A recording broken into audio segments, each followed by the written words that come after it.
अपने स्नेहिल और दयालु स्वभाव कारण करोड़ों लोग उनमें बहन की छवि देखते हैं और इसीलिए उन्हें लोग प्यार से बहन जी के नाम से संबोधित करते हैं।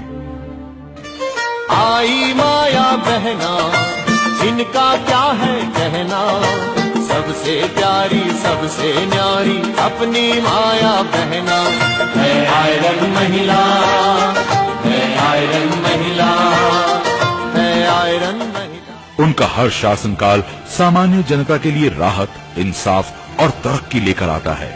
ये सिर्फ इस वजह से मुमकिन हो सका है क्योंकि उन्होंने प्रशासनिक मशीनरी के ऊपर ऐसा कठोर नियंत्रण स्थापित किया जो किसी अन्य मुख्यमंत्री ने प्रदेश के इतिहास में नहीं किया। जहां कुमारी मायावती जी ने अच्छा कार्य करने वाले अधिकारियों को पुरस्कार दिया, वहीं लापरवाह अधिकारियों के खिलाफ सख्त कार्रवाई भी की, निलंबन किया और मुकदमे भी दर्ज कराए।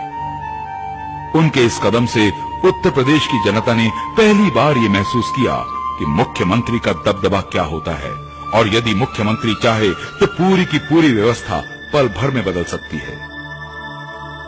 जिस लौह तत्व का परिचय कुमारी मायावती जी ने राजनीति में आकर दिया, उसके लिए वे जनता में आयरन लेडी के नाम से प्रख्यात हो गईं।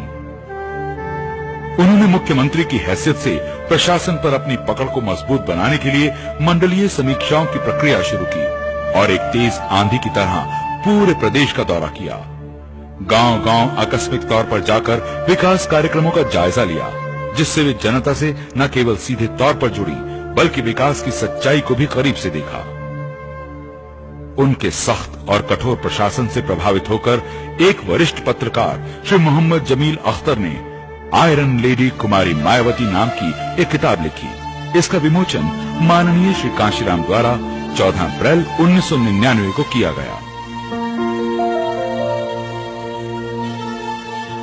अपने तीनों कार्यकाल में कुमारी मायावती जी ने इस बात पर गंभीर चिंता व्यक्त की कि छोटी छोटी समस्याओं को लेकर हजारों लोगों को लखनऊ के चक्कर लगाने पड़ते हैं। उन्होंने महसूस किया कि अगर लोगों को स्थानीय स्तर पर ही न्याय मिल जाए तो उन्हें दर दर नहीं भटकना पड़ेगा। बरसों से चली आ रही सामंती जनता दरबार की व्यवस्था को भी उन्होंने खत्म कर दिया और ये महत्वपूर्ण निर्देश दिया कि हर जिले और मंडल में पुलिस और प्रशासनिक अधिकारी प्रतिदिन 10 से 12 बजे तक अपने अपने कार्यालयों में जनता से मिलेंगे और उनकी समस्याओं का तुरंत समाधान करेंगे। उत्तर प्रदेश की जनता की जो समस्याएं हैं जिला स्तर पर और तहसील स्तर पर, ये सारी बातों को ध्यान में रखते हुए जनता को कोई तकलीफ ना हो, तो हमने हर जिला हेडक्वार्टर में, तहसील हेडक्वार्टर में तो ये व्यवस्था की कि रोजाना प्रातः 10 बजे से लेकर 12 बजे तक अधिकारी बैठेंगे और उनकी समस्याओं को सुनकर उनका निराकरण करेंगे। आयरन लेडी मायावती का हर शासनकाल जहां जनता के लिए शांति और अमन चैन लाता है, वहीं प्रदेश के माफिया, गुंडों, बदमाशों और अपराधियों को जेल की यात्रा भी कराता है। उन्होंने बड़े से बड़े अपराधी के खिलाफ कठोर कार्रवाई की और यहाँ तक कहा कि अगर उनके रहते प्रदेश की जनता सुरक्षित नहीं रहती तो ऐसी सत्ता को लानत है। ये हमारी सरकार की पहली प्राथमिकता है कि उत्तर प्रदेश में अन्याय मुक्त, अपराध मुक्त और भय मुक्त वातावरण पैदा करना, और यदि मैं ये नहीं दे पाऊंगी उत्तर प्रदेश के अंदर तो लानत है ऐसी सरकार को। उनकी निष्पक्ष और कठोर कार्रवाई के कारण अपराधों में बड़े पैमाने पर कमी आई। बड़ी संख्या में अपराधी पकड़े गए तथा 70% से ज्यादा मुकदमे न्यायालय तक पहुंचाए गए। मेरी सरकार कोई भी व्यक्ति हो, यदि वो अपराधी है तो अपराधी को अपराधी मानकर चलती है और उसके अपराध को ध्यान में रखकर उसके खिलाफ कार्रवाई करती है। और इतना ही नहीं, यदि समाज में कोई व्यक्ति गलत कार्य करता है, किसी भी समाज का हो, तो सजा मेरी जो सरकार है उस व्यक्ति को देती है जिसने गलत कार्य किया है, उसकी सजा पूरे समाज को नहीं देती है।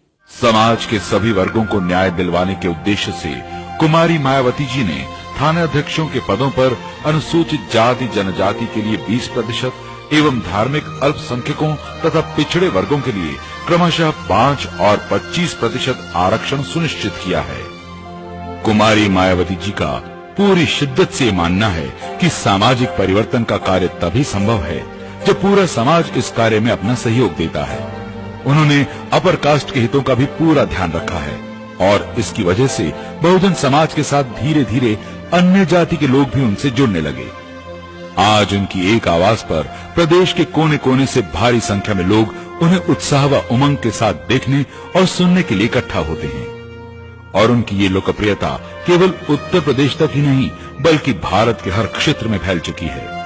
उनका कहना है कि अगर दबे कुचले लोगों के खिलाफ कहीं भी अत्याचार होगा तो वे उसका डटकर मुकाबला करेंगी। जब सितंबर 2002 में हरियाणा प्रदेश में कुछ दलितों को गौ हत्या के झूठे आरोप पर जिंदा जला दिया गया तो वे एक शेरनी की तरह घटनास्थल पर पहुंची और हरियाणा सरकार को चुनौती दी कि वो अपराधियों और दोषी पुलिसकर्मियों के खिलाफ तुरंत कार्रवाई करें, वरना इसके खामियाजे के लिए तैयार रहें।